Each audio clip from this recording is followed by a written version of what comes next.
Good morning champions. அவங்க கூட நிவேதா இருக்காங்க, motor vehicle inspector aspirant. So இதுக்கு என்னன்னா வயர் ஃப்ரேம் மாடலிங். அவங்க வந்து ஃபுல்லாக என்னடா வயராக இருக்குது, ஃப்ரேமாக இருக்குது அப்படின்னு சொல்லிட்டு பார்த்துட்டு அந்த வயர் ஃப்ரேம் மாடலிங்கை பற்றி படிக்கலாம் அப்படின்னு சொல்லிட்டு அப்ளிகேஷன், அட்வான்டேஜ், டிஸ்அட்வான்டேஜ் எல்லாம் போய் பார்த்து அலசி ஆராய்ஞ்சிருப்பாங்க. இது ஒரு முக்கியமான கொஸ்டின் அவங்க கேட்பாங்க அப்படின்றது அவங்களுக்கு தெரியும். பழைய கொஸ்டினர் பார்த்தப்ப அவங்க என்ன கண்டுபிடிச்சாங்கன்னா இது ஒரு முக்கியமான டாபிக் அப்படின்னு சொல்லிட்டு முடிவு பண்ணிட்டு அதை ஃபுல்லாக படித்தாங்க. எப்பவுமே படித்ததை வந்து அவங்களுக்கு மனசில் ஒழிச்சு வைக்க தெரியாது. ஸோ படிச்சு எல்லாருக்கும் பகிர்ந்துக்கிறதுக்காக வந்திருக்காங்க, நம்ம கேட்டு கற்றுப்போம். So first application.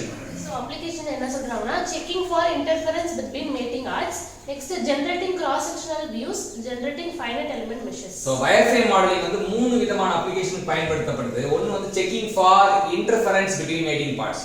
So mating parts இருக்கும்போது 2 பார்ட்ஸ் மேட் ஆகுதுன்னா அது என்ன இன்டர்ஃபரன்ஸ் வருது அப்படின்றத இன்டர்ஃபரன்ஸை கண்டுபிடிக்கிறதுக்கு பயன்படுது ஃபர்ஸ்ட். ரெண்டாவது வந்து generating cross sectional views. So ஒரு கிராஸ் செக்ஷனல் வியூஸ் வந்து எப்படி ஜெனரேட் பண்ணுறது அது கண்டுபிடிக்கும். Generating finite element measures. இந்த மூணுத்துக்குமே வந்து வயர் ஃப்ரேம் மாடலிங் யூஸ் ஆகுது. அட்வான்டேஜ் என்ன அட்வான்டேஜ் சொல்றாங்க? Simple to construct, designer needs little training, it needs less memory space, it takes less manipulation time. So simple to construct, நமக்கு எளிமையா இதை வடிவமைக்க முடியும். டிசைனர் லீட்ஸ் லிட்டில் ட்ரைனிங், நம்ம நிறைய ட்ரைனிங் கொடுத்துட்டு அப்புறம் டிசைனரை ஒர்க் பண்ண வைக்கல, ரொம்ப கம்மியான training. It needs less memory space. So wire ஃப்ரேம்னால less memory space, it take less manipulation time.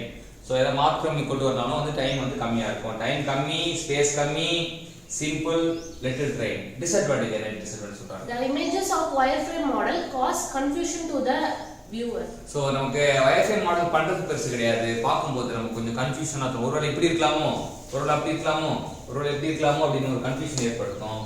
Next there is a doubt in identifying the surface. So Fray model தான் வந்து கன்ஃபியூஷன் பண்ணா சர்ஃபேஸ் ஐடென்டிஃபை பண்றது கொஞ்சம் கஷ்டமா இருக்கு, doubt வருது.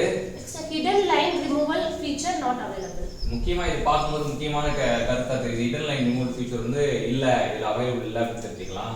Next one, mass volume calculation, NC path programming, cross sectioning etc cannot be possible. So mass calculate பண்ண முடியாது, வால்யூம் கால்குலேட் பண்ண முடியாது, NC பாத் ப்ரோக்ராமிங் பண்ண முடியாது, கிராஸ் செக்ஷன் பண்ண முடியாது, எல்லாமே வந்து நம்மளால பண்ண முடியாதுன்னு தெரியும். இன்னைக்கு application, advantage, disadvantage of wire frame modelling வந்து நமக்காக படிச்சு நம்ம கற்றுக் கொடுத்த இந்த மோட்டார் வெஹிக்கிள் இன்ஸ்பெக்டர் ஆஸ்பிரண்ட் வந்து நிவேதாக்கு மோட்டார் வெஹிக்கிள் இன்ஸ்பெக்டர் போஸ்டிங் கிடைக்கும்னு சொல்லிட்டு நம்ம எல்லாருமே வந்து ப்ரே பண்ணுவோம். அவங்களுக்கு வந்து இந்த கண்டென்ட் கொடுத்ததுக்காக அவங்கள வாழ்த்துவோம், பாராட்டுவோம், நன்றி கூறுவோம்.